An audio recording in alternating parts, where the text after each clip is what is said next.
हे what's up guys, welcome back once again. तो आज की कहानी एक रहस्य के ऊपर है जिसे हर कोई सुलझाना चाहता है, लेकिन इसी चक्कर में 54 लोगों ने अपनी जान गंवा दी। जी हाँ, ये सच है। लेकिन इससे भी बड़ी एक चौंकाने वाली बात ये है कि इन सभी की मौतें सितंबर से अक्टूबर के बीच में हुई, जिसे वहाँ के लोकल डेड मंथ के नाम से पुकारते हैं। पर इसके पीछे क्या राज है, चलिए पता लगाते हैं।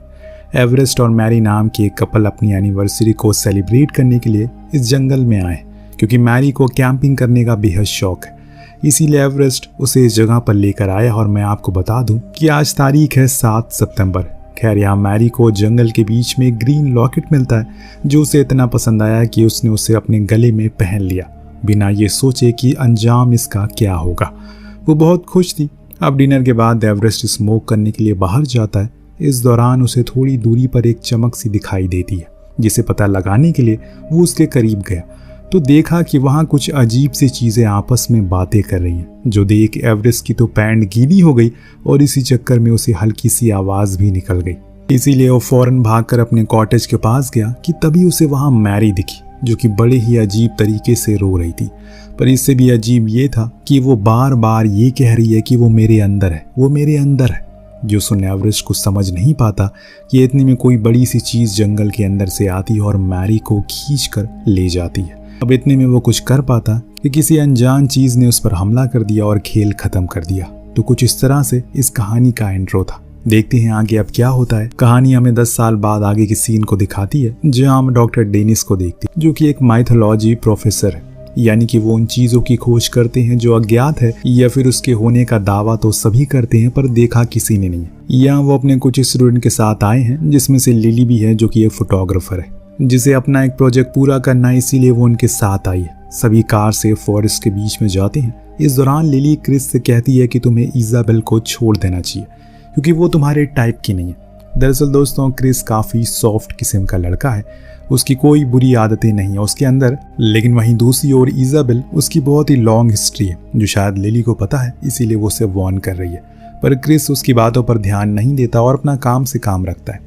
अब ये लोग जंगल के मिडल में बने एक कॉटेज को रेंट पर ले लेते हैं, क्योंकि इन्हें यहीं पर समय बिताना है। लेकिन कॉटेज का ओनर इन्हें चेतावनी देता है कि तुम्हें अभी यहाँ नहीं रुकना चाहिए, क्योंकि ये महीना श्रापित है, यानी कि डेड मंथ। यहाँ कुछ ऐसी चीज़ें होती है जो कि इंसानों की सुगंध को भाप लेती हैं। लेकिन इनमें से किसी को उसकी बातों पर यकीन नहीं था। ये उसकी बातों को अनसुना करके कॉटेज को रेंट पर ले लेते हैं। पर जाने से पहले ओनर उन्हें एक और सलाह देता है, हो सके तो रात में बाहर मत निकलना। यहाँ हम आपको बता दें कि ये वही कॉटेज है जो कि हमने कहानी की शुरुआत में देखा था। अब आराम करने के बाद डॉक्टर डेनिस सभी को इस जंगल की कुछ अनसुलझी कहानियों के बारे में बताना शुरू करते हैं, जिसमें एक थी बिगफूट स्टोरी, जो कि ईस्ट अमेरिका में काफ़ी मशहूर है। डॉक्टर का कहना है कि वो साल में बहुत ही कम बार बाहर निकलता है, लेकिन जहाँ तक मेरा मानना है तो ऐसी कोई भी चीज़ नहीं है, क्योंकि ये सिर्फ कहानियाँ हैं, ना कि सच्चाई। अब इसके बाद वो सभी ट्रैक करके ऊपर चलने को कहते हैं, लेकिन उनके स्टूडेंट उसकी बातें कहाँ मानने वाले थे। वो उस ट्रैकिंग के रास्ते को छोड़कर एक रॉन्ग टर्न ले लेते हैं, जो उन्हें कहीं और लेकर जाने वाला है। उधर लिली भी अपनी फोटोज को क्लिक करने के लिए जंगल की ओर अंदर चली जाती है, जहाँ उसे एक अनजान शख्स मिलता है, जिसके कपड़े थोड़े गंदे और एक आंख फूटी है। क्या आप लोगों ने इस शख्स को पहचान लिया? अगर नहीं तो मैं आपको बता दूं कि ये एवरेस्ट है। जी हाँ, ये अभी जिंदा है, पर कैसे ये तो वही बता सकता है। लेकिन इसकी हालत को देखकर इतना तो अंदाज़ा लगाया जा सकता है कि कुछ बहुत ही बुरा हुआ होगा। एवरेस्ट असल में वहाँ पर एक बड़े से फूड को बड़े ही गौर से देख रहा है। इतने में लिली आ गई, जिसे देखकर उसने स्कैरी वे में कहा कि तुम्हारी जैसी खूबसूरत लड़कियों को यहाँ ऐसे घने जंगल में अकेले घूमना सही नहीं है, वापस चली जाओ। लिली को वो थोड़ा पागल लगता है, इसीलिए वो अपना रास्ता बदल लेती है। तो वहीं क्रिस को एक रेयर बर्ड दिखती है, जिसका वो पीछा करने लगता है, और इसी चक्कर में वो शायद अपना रास्ता भटकने ही वाला है, ऐसा मुझे लगता है। तो वहीं जाके वो गलती से किसी जानवर की पोटी पर पैर रख देता है, लेकिन उसकी क्वांटिटी बहुत ही ज़्यादा थी। ऐसा लग रहा है कि उस जानवर ने साल भर का एक ही दिन में कर दिया। अब उसका साइड में खड़ा दोस्त ओजी कहता है कि मुझे लगा कि तुमने बिगफूट की पोटी पर पैर रख दिया। ये कहकर वो खूब हंसता है। तो जैक थोड़ी दूर पर पड़े एक पत्थर पर अपना पैर साफ करने लगता है। तो शॉकिंगली उसे उसके साइड में एक इंसानी कंकाल पड़ा दिखता है, जो देख उसकी फट गई। इसीलिए उसने फौरन अपने दोस्त से कहा कि हमें पुलिस को रिपोर्ट करना चाहिए। पर ओजी का कहना था कि वो जब शाम में कॉटेज जाएंगे तब कर देंगे, अभी अपनी ट्रिप को एंजॉय करते हैं। अब दोनों के आगे बढ़ जाने के बाद इजाबेल को उस कंकाल के गले में ग्रीन लॉकेट दिखता है, जिसको उसने बिना सोचे समझे अपने गले में डाल लिया। क्या आपने भी इससे पहले इस ग्रीन लॉकेट को कहीं देखा है? याद करिए। सभी वापस अंधेरा होने से पहले कॉटेज में लौट आते हैं, पर यहाँ इजाबेल को एक अर्जेंट कॉल करनी थी। यहाँ ना ही नेटवर्क है और ना ही इंटरनेट, इसीलिए वो जैक से कार की मांगती है ताकि ओनर के घर जाकर वो उस कॉल को पूरा कर सके, जो कि यहाँ से 1 घंटे की दूरी पर है। वहीं दूसरी ओर ओजी और डॉक्टर डेनिस साथ में बैठे इन मिस्टीरियस के बारे में बातें डिस्कस कर रहे थे, क्योंकि ओजी को इन सब चीजों में काफी दिलचस्पी है। वो सिर्फ बिगफूट नहीं बल्कि अज्ञात चीजों के बारे में जानना चाहता, लेकिन डॉक्टर को ऐसी किसी भी चीज पर भरोसा नहीं है। वो सिर्फ बिगफूट नहीं बल्कि और भी अज्ञात चीजों के बारे में जानना चाहता है, लेकिन डॉक्टर को ऐसी किसी भी चीज पर कोई भरोसा नहीं। इतने में उसे याद आया कि आज तो उसकी एनिवर्सरी है। उसने फौरन अपनी पत्नी को विश करना होगा और यहाँ तो सिग्नल है ही नहीं। तभी उसे सुनने में आया कि इजाबेल कार से ओनर के घर जा रही है। वो भी फौरन उसके पास गया और साथ चलने को कहा। इस बहाने उसका भी काम हो जाएगा।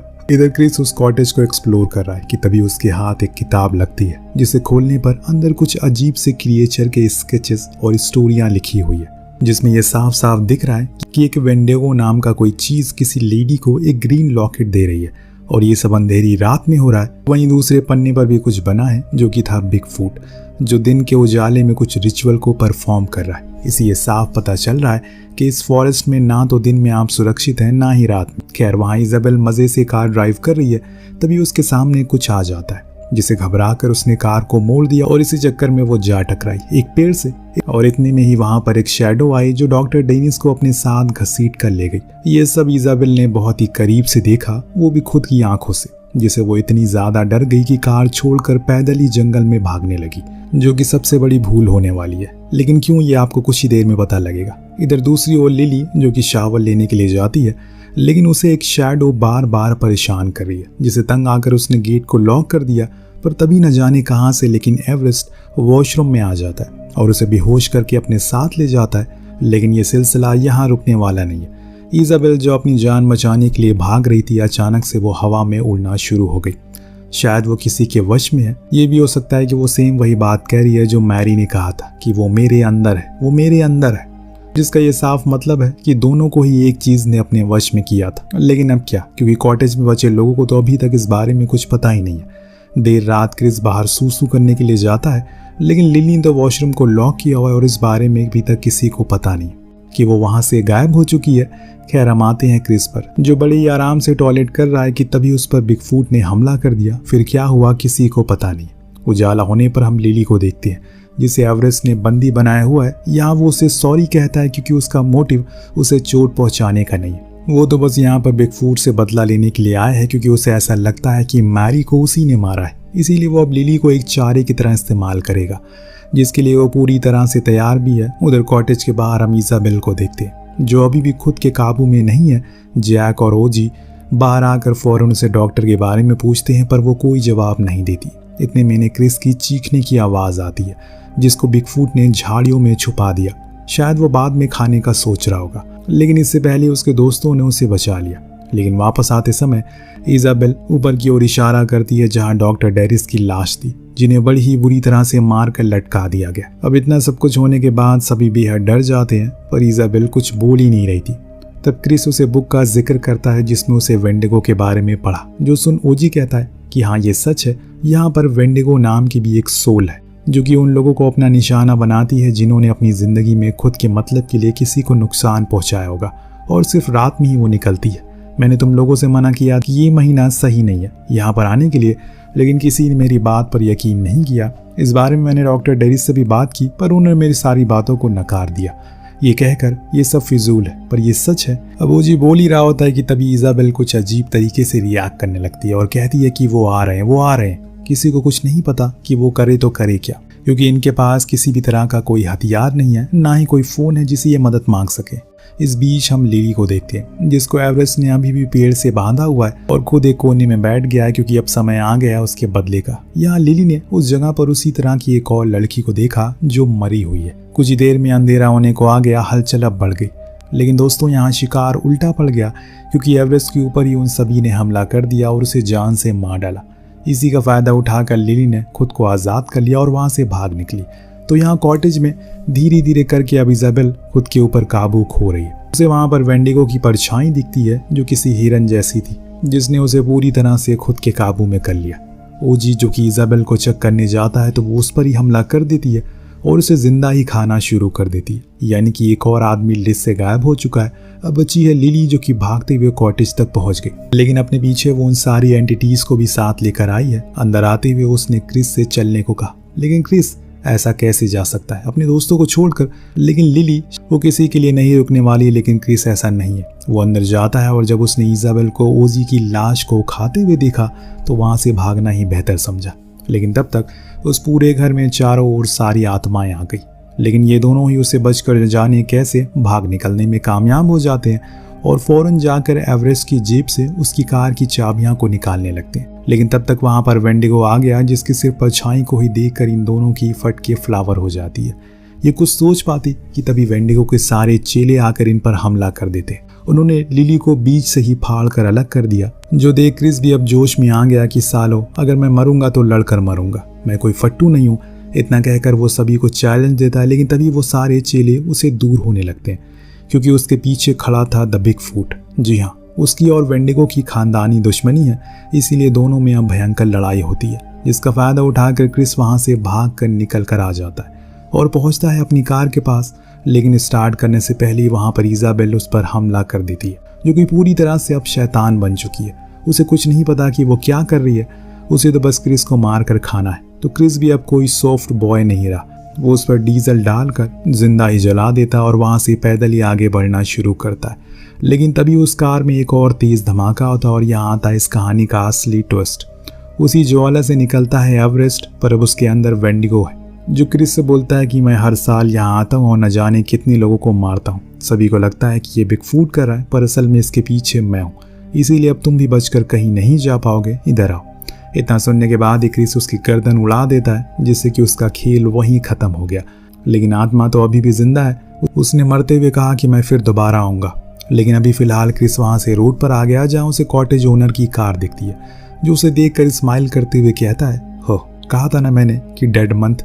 और इसी के साथ ये कहानी यहीं खत्म हो जाती है। पर यह सिलसिला यूं ही चलता रहेगा और फिर वो शिकार बन जाएगा। इसीलिए कहते हैं कि अगर कोई कुछ कह रहा है तो उसकी बातों को ध्यान से सुनना चाहिए और किसी भी अनजान चीज़ को छूना नहीं चाहिए, क्योंकि हर चमकती चीज़ सोना नहीं होती। तो आपको कहानी कैसी लगी हमें कमेंट करके ज़रूर बताइएगा। मिलते हैं अगली वीडियो में। Thank you so much watching. Peace out.